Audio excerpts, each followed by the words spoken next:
Couple adopt 3 babies and then discovers something unbelievable. I was 16 years old when my family moved to Guatemala. Up until that point, I had basically been living the American dream. But that move caused a radical 180 in me when I began to really see the world from a new perspective. My life looked a lot different than most American teenagers. I was no longer learning how to drive or playing on the high school volleyball team or going to prom or hanging out with friends. Instead, I was roasting marshmallows on active volcanoes, watching surgeries in the local hospitals, holding the hands of 11-year-old girls as they gave birth, translating paperwork, standing up against abusers in court, and bringing home abandoned babies. But if I'm honest, a part of me wanted the American dream. A part of me wanted the comfortable, and part of me wanted the easy.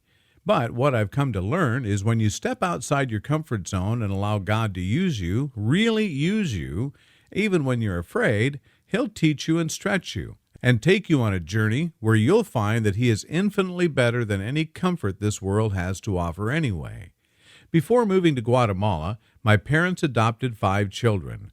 We saw the damage institutional living could do, and how they thrived in a family. And so my family founded Village of Hope in Guatemala, a family-style children's home for children with special needs as well as adolescent mothers.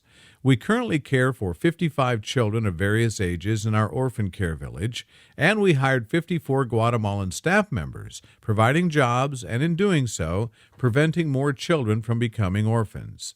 As a missionary kid, it was sometimes hard to find my place. I didn't fit in as a Guatemalan, but I no longer fit in as an American either. I was stuck in the in-between. That is until I found my calling. There's a 10-day-old baby girl, he told us. She has a disease.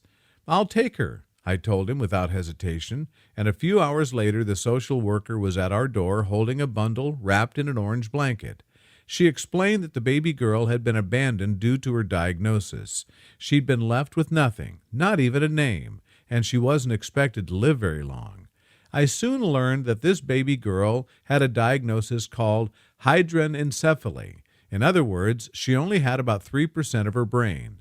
Days passed filled with MRIs and hospital visits, until one day I stood before the judge in the courthouse asking if I could adopt her and give her a name.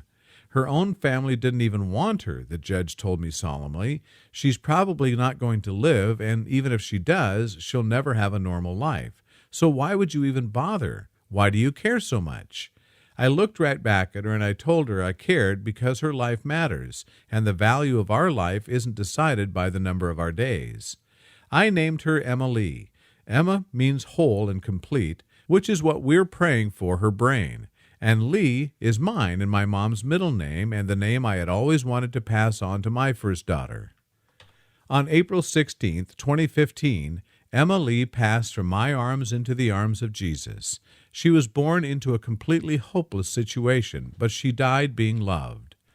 During my time taking care of Emma Lee, I learned that's not the case for every child. Most children like Emma Lee are left to die all alone, and I wasn't okay with that. And I could no longer pretend kids like Emma Lee didn't exist. And so into his arms was born, a place for kids who are diagnosed as terminally ill to be loved until the very end.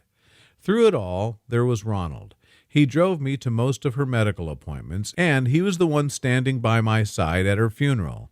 But I'd never thought of him as more than a friend. After all, I thought, what man wants to marry the girl who takes care of babies who are terminally ill?